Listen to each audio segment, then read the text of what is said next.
مولانا نظیم جوہر Ali Khan memorial society یا راضی committee, خاص کار ہمارے حاجی خان صاحب اور تقریب میں شامل جتنے بھی احباب ہیں، میں سب کا تہہ دل سے مشکور ہوں کہ ایک مرد کلندر کے ناطے ہم سب سال میں ایک دفعہ تو کم سے کم یہ موقع ہم سب کو ملتا ہے کہ ہم سر جوڑ کے بیٹھے کہ بندہ مرد کلندر آیا تھا تو کیا کہہ کے چلا گیا اور کیا اس کے افکار تھے، کس طرح معاشرے نے اس کو ستایا اور آج ہماری کیا حالت ہے۔ میں انجینئرنگ سے فارغ ہو کے آیا تھا، مجھے یاد ہے کہ جوہر باغ میں اکثر ان کے پاس آتے جاتے رہتے تھے۔ تو ایک دن چونکہ مرد کلندر تھے، ایک دن اس نے ایسی بات کی تو میں نے کانوں کا ہاتھ لگایا، میں نے کہا کہ توبہ کرے۔ اس وقت ہم بھی بچے تھے، ذہن میچور نہیں تھا۔ اس نے کہا کہ وہ کانٹا جب پاؤں کو چھپتا ہے تو میں فرشتوں کو گالی دیتا ہوں، نعوذ باللہ۔ تو میں نے کانوں کو ہاتھ لگایا، میں نے کہا کہ کیا آپ بات کر رہے ہو؟ تو اس نے کہا کہ دیکھو فرشتہ چھوٹا سا میری خدمت میں معمور انسان اتنا عظیم ہے کہ میرے خدمت میں معمور ہے، میں چل رہا ہوں، نیچے سے وہ کانٹا چھپ رہا ہے، فرشتے کی ڈیوٹی تھی کہ وہ نیچے سے اٹھاتا اور مجھے چپتا نہیں۔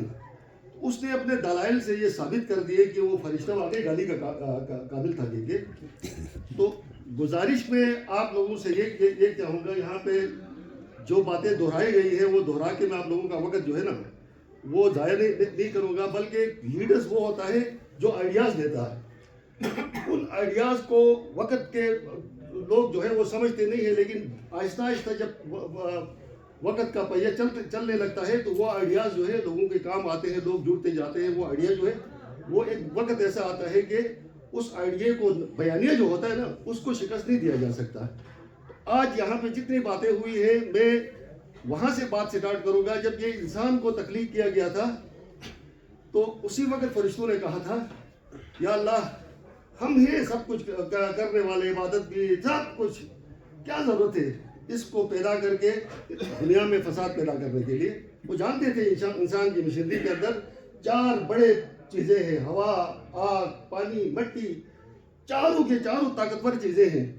یہ ایک دوسرے سے متصادم ہوں گے تو ایک دوسرے کو کھا جائیں گے۔ یہ دنیا میں جب آ جائے گا تو نقص امن کا خطرہ ہوگا، فساد ہوگا۔ یا اللہ پیدا ہی نہ کرو، بہتر یہی ہے کہ ہم آپ کی عبادت سجدے میں، رکوع میں، سجود میں ہم ہیں۔ اللہ تعالیٰ نے کہا کہ میں جو جانتا ہوں نا وہ تم لوگ نہیں جانتے ہو۔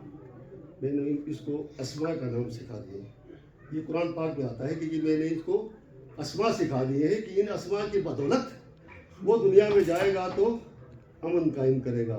اسی کی وجہ سے دنیا میں امن قائم ہوگا۔ یا اللہ تعالیٰ نے دیکھو فطرت کو 7 دن میں کن فیکون ہے، حالانکہ ایک دن میں پورا کا پورا 7 دنیا 7 آسمان جو ہے تخلیق کر سکتا تھا، لیکن بتدریج بنا دیا۔ انسان کو 7 دنیا 7 آسمانوں سے زیادہ مشکل تخلیق انسان کی اپنی ہے۔ انسان کے اندر دیکھو تو سب سے اوپر جو رکھا ہے وہ ہمارا کھوپڑی رکھا ہے۔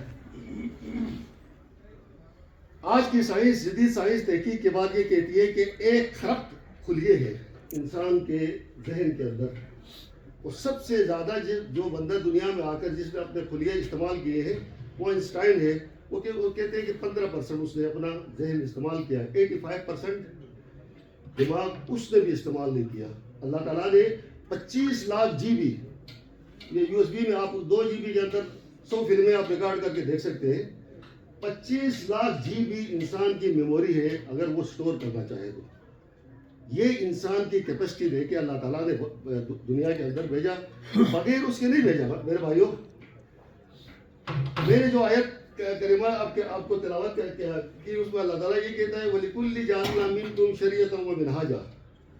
ہمیں اکثر ہم مساجد میں جاتے ہیں تو آیت پڑھتے ہیں، باقی اپنی روایت سنا دیتے ہیں، اور انہی روایت پہ ہمیں مسلمانوں کو آپس میں الجھا دیا گیا ہے۔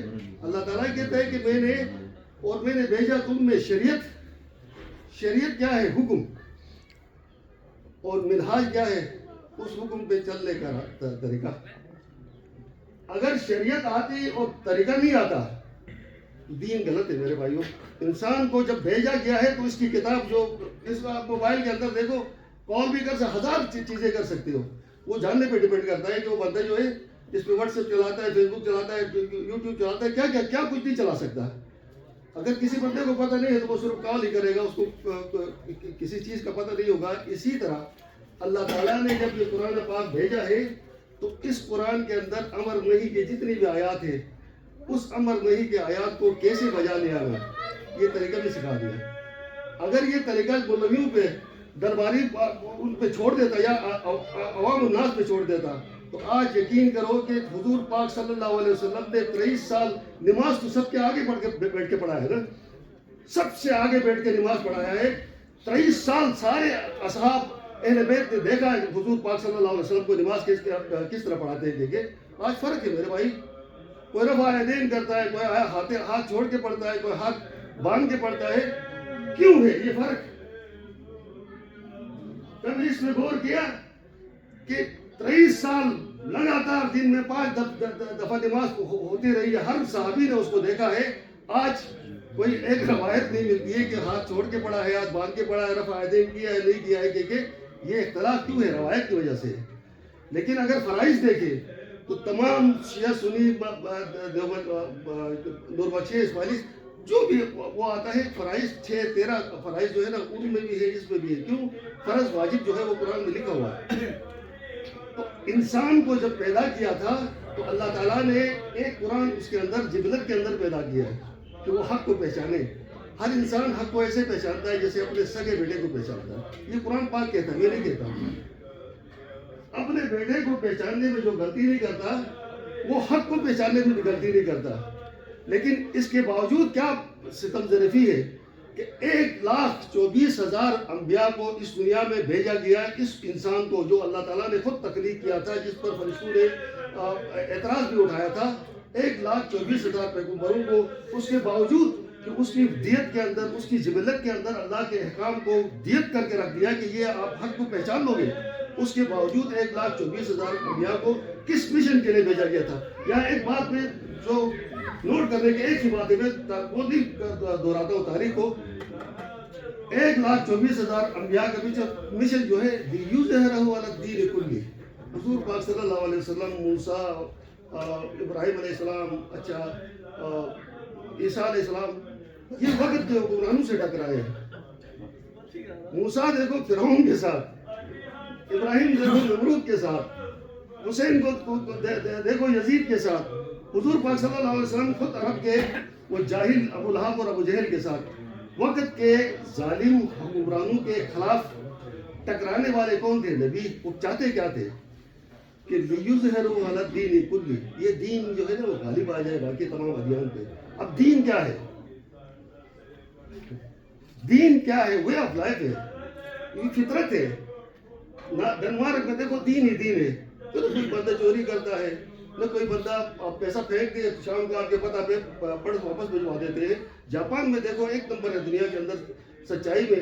وہ کیا ہے؟ ان کا دین ہے, ان کا نظام اس طرح کا ڈیولپ کیا ہے کہ اس نظام کے اندر کوئی بندہ شر پھیلانے کے باوجود وہ نظام کا خوف وہ اتنا ڈرتا ہے کہ اس نظام کے خلاف اٹھنے کی جرات نہیں کرتا.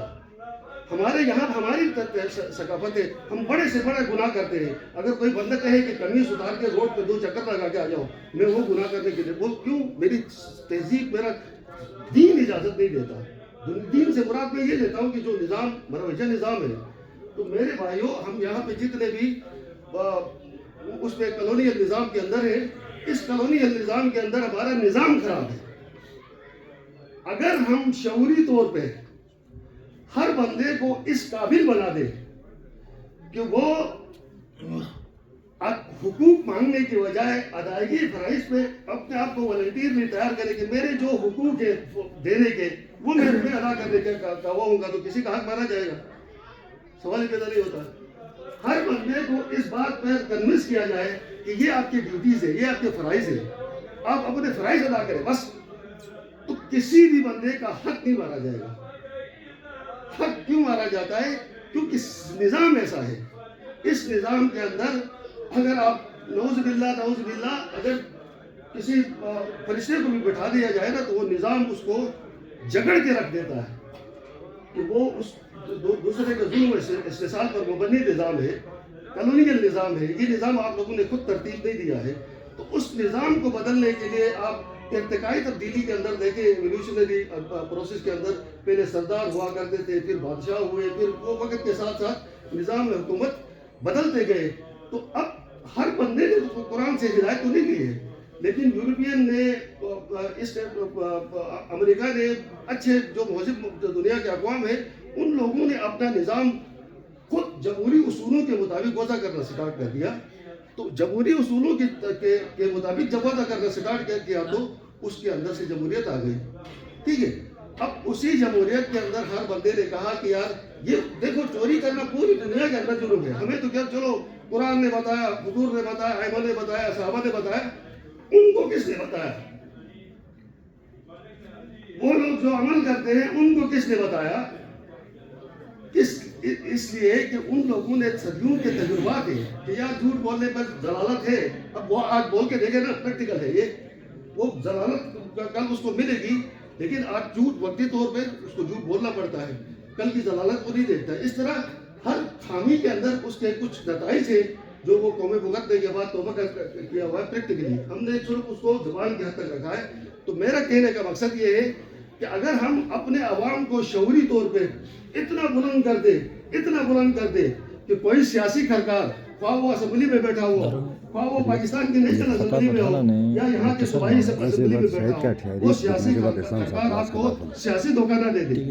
اور کوئی مذہبی خرکار جو مسجدوں کے اندر بیٹھ کر آپ کو مس گائیڈ کرنا چاہے، آپ کا سیاسی شعور اتنا بلند ہو کہ آپ اس کا غریبہ پکڑ کے کہیں کہ یار یہ بات آپ اللہ کی بات کر رہے ہو، اللہ کی بات میں اپنی بات کیوں، اپنی ذاتی مفاد کو کیوں شامل کر رہے ہو؟ نہ تو ہمیں قرآن پڑھایا گیا، نہ ہمیں اپنی تاریخ پڑھائی گئی ہے، نہ ہمیں اپنے اسلاف کا بتایا گیا ہے. تو آپ کا آج پڑھا لکھا جوان یونیورسٹی سے فارغ ہو کے، جیسے میرے بھائی ایک نے کہا کہ اس کو تو کچھ پتہ ہی نہیں ہوتا کہ یعقوب نومبر کو کیا ہوا تھا. وہ بھائی اس کا قصور نہیں ہے، اس نظام کا قصور ہے کہ ہم لوگوں نے اس کو جو قائد اعظم کے 14 نکات یاد کرائے. میرے خیال میں